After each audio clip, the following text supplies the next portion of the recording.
కేంద్ర మంత్రి అనంత్ కుమార్ హెగ్డే మోడీ మంత్రివర్గంలో cabinet minister, union cabinet minister. ఎప్పుడైనా 2017లో ఆయన ఇచ్చిన స్టేట్మెంట్ ఏంది? రాజ్యాంగంపై నాకు గౌరవం ఉంది, అయితే రానున్న రోజుల్లో అది మారనుంది, మేము ఇక్కడ ఉన్నది అందుకోసమే వచ్చామంటూ కేంద్ర మంత్రి అనంత్ కుమార్ హెగ్డే.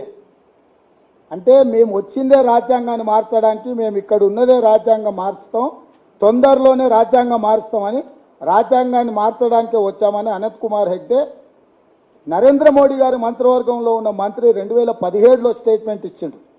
వీరే కాదు,